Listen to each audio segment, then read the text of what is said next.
مجھے کچھ ٹائم پہلے نا ایسے لگنے لگ گیا تھا کہ میری لائف نا بہت پرفیکٹ جا رہی ہے. میں نماز بھی صحیح پڑھ رہا ہوں, اللہ تعالیٰ کے ذکر اذکار بھی کر رہا ہوں, اور پھر کچھ وقت بعد نا مجھے ایسے لگنے لگا کہ میں ہی سب کچھ ہوں, بلکہ میں بہت نیک ہوں, ایک پرفیکٹ زندگی گزار رہا ہوں, مجھے کوئی ضرورت نہیں ہے کچھ بھی کرنے کی, مجھے ایسے ہی سب کچھ مل جائے گا.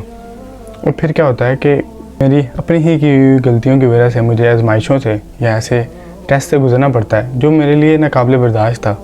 اور پھر میں اس وقت کیا کر رہا تھا, میں اللہ تعالیٰ سے دعا کر رہا تھا, اللہ تعالیٰ کو پکار رہا تھا بس ہر وقت, اٹھتے بیٹھتے لیٹتے ہوئے, ہر وقت نماز میں, نماز کے بعد دعاؤں میں, دعاؤں کے بعد نفلوں کے بعد, بس ہر وقت یہی کہہ رہا تھا کہ کسی طرح یہ چیزیں ٹل جائیں, یا کسی طرح یہ ٹیسٹ ختم ہو جائے, کسی طرح یہ جو آزمائشیں ہیں میرے اوپر وہ ختم ہو جائیں. اور جیسے ہی آزمائش ختم ہوئی تو میں بیک دا روٹین آ گیا, وہی چیزیں دوبارہ ہونے لگی. پھر میرے سامنے یہ آیت آئی اور اس وقت اس آیت نے مجھے ہلا کر رکھ دیا, مجھے جھنجھوڑ دیا کہ سبی احمد تم غلط جا رہے ہو, جہاں بھی جا رہے ہو غلط جا رہے ہو. سورہ یونس کی آیت نمبر 12.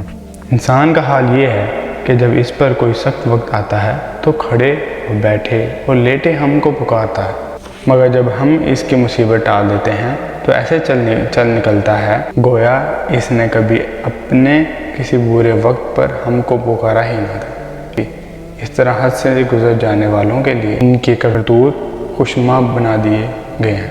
اس چیز سے مجھے پھر اندازہ ہوا کہ میں بہت زیادہ غلط ڈائریکشن میں جا رہا تھا.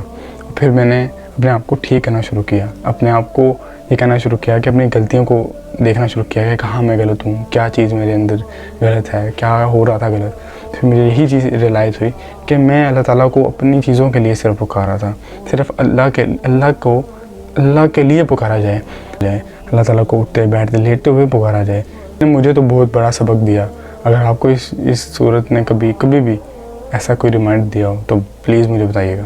السلام علیکم ورحمۃ اللہ وبرکاتہ.